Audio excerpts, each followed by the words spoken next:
दरगाह साहब ने कैप्टन साहब को पहले हमेशा ही बुलवाते हैं, मैंने देखा है हर जगह ही। तो मैं आमंत्रित कर रहा हूं कैप्टन विनोद कुमार जी को आए और अपने विचार रखें। Thank you. सभी को नमस्कार। मैं एक विषय पर बोलूँगा जो आज तक आपने कहीं सुना नहीं होगा। रोजगार के अवसर हमारे सरकारी नौकरियों को प्राइवेटीकरण कर दिया, लेकिन इस देश की गरीबी को अगर मिटाने के लिए किसी भी नेता के दिमाग में ये नहीं आया है कि कृषि में ही रोजगार दिया जाए। कैसे, मैं आपको बताता हूँ। मान लिया मेरा क्षेत्र चौधरी चरण सिंह की कर्मभूमि बागपत है। बागपत में ज़्यादातर लोग गन्ना बोते हैं, तो सरकार का बहाना होता है कि इतना गन्ने की पेराई के लिए मील काफ़ी नहीं है, आप कम गन्ना बो। तो बताइए, जिस भूमि के अंदर दाल नहीं उग सकती हो तो राजस्थान में उग सकती है, कपास वहाँ पे उग सकती है, गुजरात में उग सकती है, लेकिन कुछ फसलें हैं जो यहाँ पर अलग अलग बोई जाएं।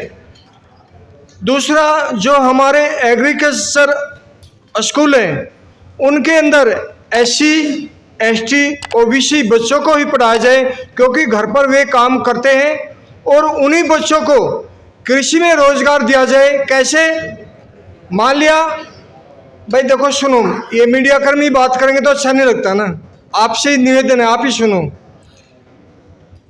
अगर एक हेक्टेयर का किसान, वो बड़ा किसान नहीं होता है, वो छोटा किसान होता है, वो SC ST का किसान होता है जो नौकरी पेशा जाट आदि की भूमि लेकर के खेती करता है। वो क्या है, टमाटर उगाता है, कम फसलें उगाता है, और उस बेचारे की पूरा परिवार उस खेती में लगता है, उसके पूरे परिवार की एजुकेशन पर इफेक्ट पड़ता है। जब बच्चे भी, महिलाएं भी खेत में काम करते हैं तो बच्चे अच्छे अंक नहीं ला सकते, तो उन्हीं बच्चों को क्यों ना कृषि का खरीदारी की सरकारी नौकरी दिया जाए, जिससे कि किसान बाजार में जाएगा, बाजार में दलाल, व्यापारी, बिचौलिया, कमीशन खाने वाले किसान का शोषण नहीं करेंगे, वे वाजिब दाम पे वहाँ से खरीदेंगे, और उन्हीं बच्चों को, उन्हीं के कुछ बच्चे और होंगे, उनको शहर के अंदर, बाजार के अंदर सरकारी दुकान बनाई जाए। इससे क्या फायदा होगा, एक तो 2 जगह रोजगार मिल गया, सामान खरीदने में, ढुलाई करने में और बेचने में सरकारी नौकरी मिली है, तो जो इनकम टैक्स आएगा वे भी तो सरकार के खजाने में जाएगा, नहीं जाएगा? वो भी तो सरकार के खजाने में जाएगा, नहीं जाएगा? मैं गलत कह रहा हूँ या सही कह रहा हूँ?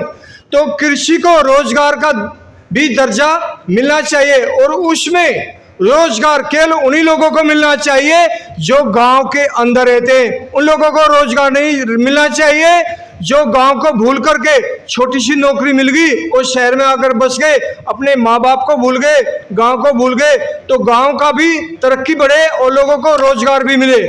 अब मैं छोटे सी पॉइंट पे आऊंगा, सॉरी सर। सेना का, हमारे देश की ताकत क्या है? वो सेना है। सेना किसी जाति और धर्म के बगैर, भेदभाव के बगैर हर प्रकार के धर्म के रीति रिवाज को मानती है। वहाँ पर ये नहीं देखा जाता ये ब्राह्मण है, ये SC है, ST है, OBC है, ये मंदिर में नहीं जाएगा, वो वहाँ नहीं जाएगा। आज सेना में भी अग्निवीर, अग्निपथ योजना के द्वारा बना दिए, इसका बहुत बड़ा हमें एक खामियाजा भुगतना पड़ेगा।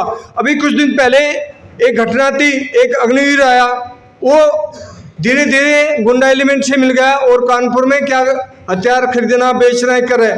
ऐसा होगा क्योंकि उसको 4 साल के पहले ही भर्ती होते ही उसके दिमाग में ये है कि मुझे तो 4 साल बाद जाना है, तो मेरा बाद में क्या होगा।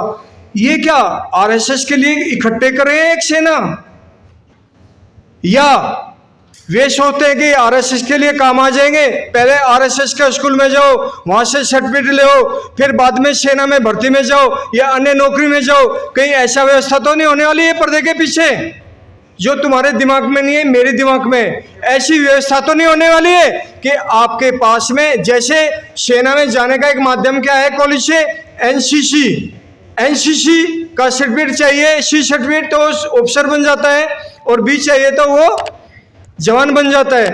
तो क्या आगे चल के एनसीसी को खत्म करके एनसीसी की जगह आरएसएस तो नहीं होगी ये? अगर ऐसा होगा ये बहुत ही गलत है। हमारे सेना के कमांडरों को इसके बारे में सचेत होना चाहिए। दुश्मन से लड़ना है तो हमें 5 साल के बछड़े नहीं चाहिए, हमें शेर चाहिए जिनके अंदर ताकत है। 30 साल तक 35 साल तक भी मैं जवान हूं और वे लड़ सकते हैं। ऐसे तो ये कोई शरागा थोड़ा ही है, देश की रक्षा से खिलवाड़ हो रहा है।